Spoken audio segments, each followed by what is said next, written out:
အားလုံးပဲမင်္ဂလာပါ skin အသားအရည်ကိုပိုပင်ပန်းအောင်လုပ်ခဲ့မိတဲ့အကြောင်းကိုဒီနေ့ပြောပြပေးမယ်ဝက်ချံပြောက်ဖို့အရန်စူးစမ်းနေတော့က skin ကိုပိုပင်ပန်းအောင်လုပ်နေမိမှန်းမသိခဲ့ဘူးနေတိုင်းမှန်ကိုအချိန်ချင်းခါခါကြည့်တယ်ဒီ product မရရင်နောက်တစ်ခုထပ်ရှာတယ်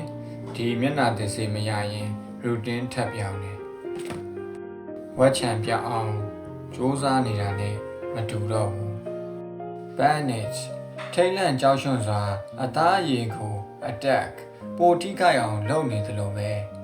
ဘာလို့ဆို skin အသားအရည်က cam အေးစစ်စစ်နဲ့ပုံမှန်ဖြစ်မလာလို့ပဲပို့ပြီးတော့တောင် sensitive ထိလေရှာလွယ်ဖြစ်လာသလိုပဲတင်းတင်းကြီးဖြစ်ပြီးကိုယ့်မျက်နှာကိုကြည့်ရတာတောင်ပင်ပန်းလာတယ်ဒါကြောင့်ကိုမေးတယ်ငါလိုချင်တာပါလဲဆိုပြီးအဲ့ဒီအချိန်မှာသဘောပေါက်လိုက်တာကကိုယ့်မျက်နှာကိုမြင်တဲ့အခါအရန်ကြီး harash ကြမ်းတမ်းမနေဘူးပဲ skin healing အသားအရည်ပြန်လည်လှပဖို့ဆိုတာဖို့ဆိုအတင်းလုပ်ယူလို့မရဘူးဆိုတာနားလည်သွားတယ်ဒါကြောင့် routine ပုံမှန်လုပ်နေကြအရာတွေကို simple ရိုးရိုးရှင်းရှင်းပြန်ပြောင်းတယ်မျက်နှာကိုအရန်မသိတော့ဘူး